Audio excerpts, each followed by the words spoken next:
Hello, this is Dr. Victoria Skirbo, speaking to you from the Seeds of Transformation Healing Center, in Wareham, Massachusetts. And I was just doing some astrology, my daily stuff, and tomorrow is the 26th, today's the 25th. Tomorrow we have a conjunction between Jupiter and the Sun in Sagittarius. Jupiter just moved into Sagittarius. I think it was the day after the midterms was it the 7th? No, it was on the 8th. On the 6th, the day of the midterms, we had the nose change signs, moving from Leo, Aquarius into Cancer, Capricorn. We also had Uranus move back into Aries. So two big changes. The next day, we had a new moon in Scorpio. And then the next day, we had Jupiter move into Jupiter move in Sagittarius. It begins with an S. And so big changes, big changes. And now we are coming to another part of the big shift that we're experiencing, and that is Jupiter conjunct the Sun. The Sun illuminates Jupiter, whatever Jupiter happens to be dealing with, right? So the last time the Sun conjunct Jupiter was in Scorpio, and it illuminated all of the issues with abuses of power through sexuality, right? The woman's Me Too movement, the Time's Up movement, all of that, and that is now out in the world, and it's not going anywhere. It's going to stay there. Jupiter is about justice, truth, and justice, and now Jupiter is in Sagittarius, which is the sign of truth and justice. I believe it's also associated with law. You know, things like the FBI, Federal Bureau of Investigation. And at the same time, there is actually a more obscure aspect between the Sun and Pluto, semi-square, in the journey between the yearly journey between conjunction to conjunction of the Sun and Pluto. That occurred back in, I think it was January 9th, actually, and Venus was part of that conjunction. There was like a triple conjunction between the Sun, Pluto, and Venus that occurred on the 9th. And it was the start of a sort of a year-long exploration into power and such. So, and that happens every year. Every year the Sun conjoins Pluto, and depending on what sign Pluto is in, depends on what gets illuminated. And so we had the illumination of Capricorn power, and the abuses of power. And we will have that until, I think, 2024. 2024, 2023, I'm not sure, because I think 2023 might be the last conjunction of the Sun, Pluto in Capricorn. I think in 2024 it might already be in Aquarius. But all the same, we have plenty more time with that energy. But I wanted to do some cards on this because it's pretty significant. I feel as though this is a big shift with, Jupiter and the Sun in conjunction, and then Pluto and the Sun. The Sun is the ego, and Pluto is the soul, and the ego must surrender to the soul. And Leo is the Sun is also the leader. So, let's see what that means. Okay, so let's see what this Jupiter in... And so we're going to talk about Jupiter conjunct the Sun and the whole Jupiter and Sagittarius energy. And I'll just put the cards up because it's what I can do. All right. Not the greatest camera, but...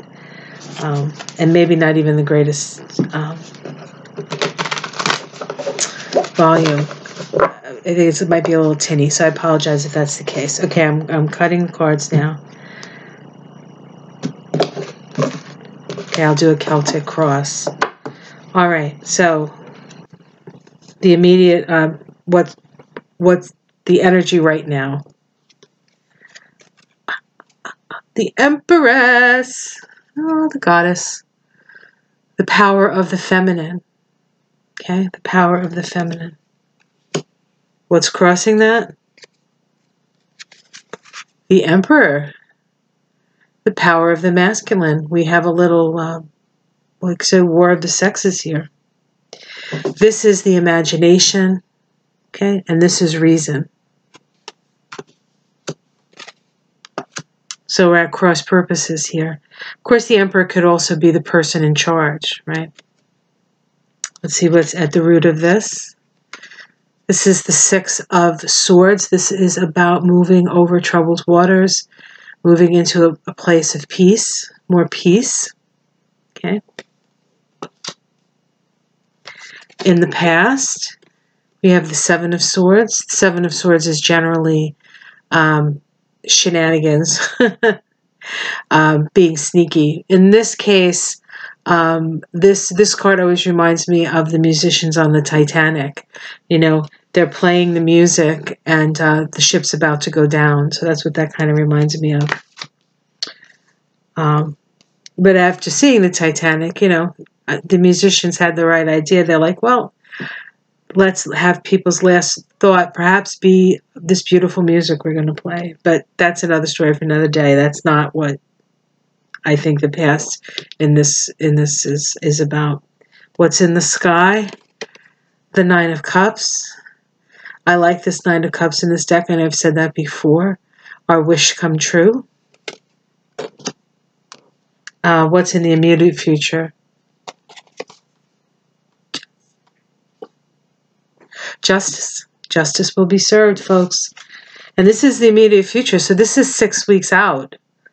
So even though I'm asking about a year-long cycle, we're going to see some stuff happening in the next 6 weeks. How other people see this? We have the Queen of Pentacles. This is, again, a sense of powerful women. Powerful women, women of substance. This could be the house, the women in the house. This could even be Nancy Pelosi. I don't know what sign she is. I should check that. Oh, she's an Aries, I think. Uranus is an Aries. That kind of makes sense. Okay. The domestic situation. Seven of Wands in this deck. It's less about fighting off the enemy and more about checking your defenses. And so this is a good time for us to sort of see where we stand and see how well defended we are, and if there's anything else that we can do to sort of shore up the structure of our lives so that we can make it through the storm. Hopes and fears. This is a card of endings, but in this deck it's about beginnings. I feel as though we hope that we learn from this, from what we've been through, that we really learn from it, and we plant a better seed. Outcome. The Nine of Wands. This is, we're here to fight another day. There's a sense of being willing to fight another day, not giving up, continuing the fight. I'm going to pull, see if I can get a major arcana. The Page of Swords. Chariot. Okay. Victory. Victory. I feel like this is the victory of the feminine. Okay. And the victory of justice. Okay. Looks like things are turning around, folks. Things are turning around. Happy to say. So this particular cycle between the Sun and Jupiter, and then the cycle of Jupiter and Sagittarius, is going to be around till next November, or November or December, I think it changes, and it goes into Capricorn. But until then, it's going to be wild and woolly, and the truth is going to come out, folks. And I'm happy to see it, and I'm happy to say it. If you like these videos, like and subscribe, and I'll see you again. If you have any questions on anything else, and I have the opportunity, I will do a reading on it. So, great talking to you. Oh, I love good news. Have a good day. Bye.